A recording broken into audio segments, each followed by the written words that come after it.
Hey, how's it going everyone? Mick from All About Tech. Welcome back to the channel. In today's video I want to talk about the iPad Pro. I want to talk about gaming on the iPad Pro. Me, I'm not a massive mobile gaming person. I'm not really into mobile gaming apps, etc. Mainly because they don't bring the same experience as to what proper console gaming brings. This video is not going to cover emulation because I have a separate video plan for emulation on the iPad Pro, and just to give you a hint, it is awesome. Could be better considering the hardware in this, but iOS generally gets a lot less support for things like that anyway, because it's a lot harder to get emulators on their devices. But today I want to talk about game streaming, especially on this 12.9-inch version of the iPad Pro. Game streaming from your PC and console to this is absolutely amazing. The screen is a fantastic size to take with you portably. If you could, and you can connect up either a DualShock 4 controller or an Xbox One controller or any MFI controller. Really, have an absolutely awesome experience streaming your PC and console games to this device. This is obviously dependent on how good your internet connection is, and as it stands at the moment, you can't stream your Xbox to it yet. They've got the test flight out for the Project xCloud preview beta. Unfortunately, I'm not part of that. I'm part of the Android version, but I've just changed my registration to include iOS as well, so hopefully I'm going to get an email at some point so I can showcase that. Mainly today, I'm going to showcase what you can do in regards to streaming your PC games to your iPad, and also PS4 games as well. And as long as you have a good internet connection, you're going to have a really good experience. So without further ado, let's jump into the gameplay, and I'll let you guys know what settings I've got, etc. So here we have Resident Evil 7 running from PC onto the iPad Pro 2020 12.9-inch. This is running from the app Moonlight. Moonlight is an app that allows you to stream through the GeForce Experience app to your device. It's available on iOS and Android, and you can set up your settings so that you can get 30, 60 or 120 FPS. I've set it at 60 and at 1080p stream. You can also do it up to 4K, but 1080p is going to be more than enough to get a really good experience. And you can also set the bit rate as well. And as you can see, it is running absolutely amazingly. And I'm just going to be quiet for a minute, and I'm just going to let this gameplay run through, and then we can chat about it.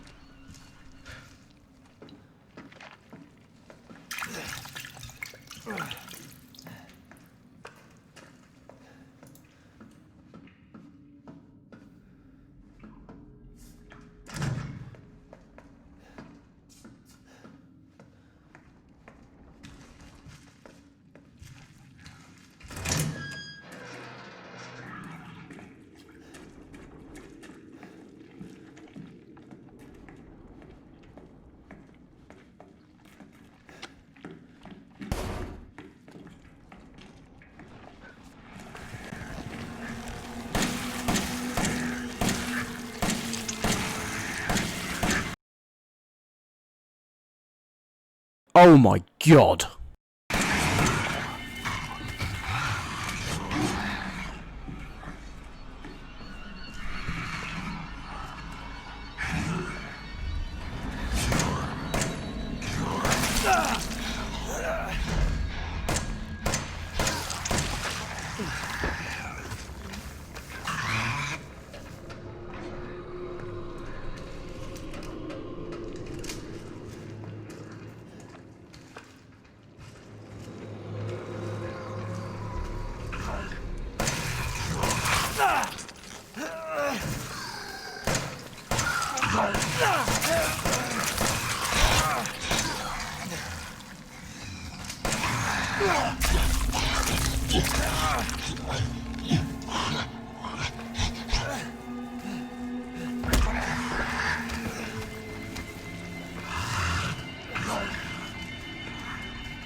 So yeah, I got absolutely savaged, but you get the picture. It ran absolutely fantastic. When I turned around to the right and saw that second, whatever the hell it is, I'm not going to lie, I pretty much crapped myself and ran away. So, as you can see, it runs absolutely fantastic on PC. There's no point doing loads and loads and loads of games. I just thought I'd pick one game that does look great, that has great graphics, that runs absolutely fantastically, which it does. So, let's move over to the PS4 Remote Play now, where obviously Crash Bandicoot 4 is right around the corner now. It's just been announced for October. So let's play some Crash Bandicoot 2 from the Nsane Triligy collection.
So there we are, that was Crash Bandicoot 2 from the Nsane Triligy collection, running from PS4, being streamed over to the iPad Pro. Now it's important to note that both my PS4 and my PC are they're connected via Ethernet connection, a wired connection. That's a more stable connection overall. But remember, the iPad is still running over Wi-Fi wirelessly. I'm using the 5G band on my Wi-Fi.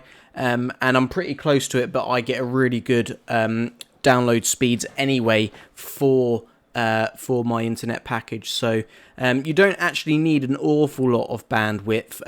I'll probably say if you've got 50 meg, as that's pretty much the average in the UK, 50 meg will be absolutely fine to do this.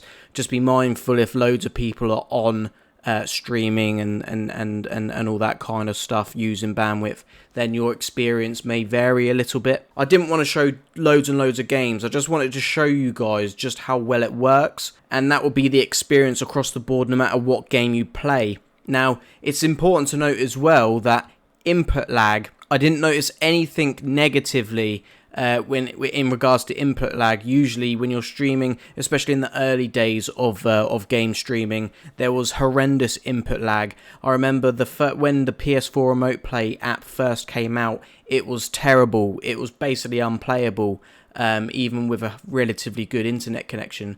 But it's come along such a long way since then, and I'm also excited to see when Xbox release their game streaming app. Obviously it's available on Android already, and I've already kind of said that the Xbox streaming experience is already better than the PS4 experience on Android. I'm really looking forward to the Xbox streaming. So any PC game, you can do it via Moonlight, so you can stream your GeForce Experience games. You can also stream from Steam as well. There's a Steam Link app as well as on Moonlight. You can stream from your Steam account as well. It is really good. And there we have it, guys. So in terms of a gaming experience, I think that is the pinnacle of this device when it comes to gaming. Mobile gaming for me isn't there yet. It's not up there with console gaming, but you can get console gaming quality just by streaming from your other devices. I know that means that you have to have these devices already, but say for example you have a console in one room, but somebody else is using that TV for something else, you can stream it directly to your iPad. It is a great size, it is a great resolution, and just a great experience overall. So I've been Mick from All About Tech. I hope you really enjoyed this video, guys. I've got another emulation-based video for the iPad Pro coming out very soon, as well as my full review of the iPad Pro. I've had it a few weeks now, and I'm getting really close to being able to put together my final review of the device. So make sure you turn on post notifications and you're subscribed to All About Tech so you don't miss those videos. And make sure you like this one and comment down below your thoughts. And I'll catch you guys out in the next one. Peace.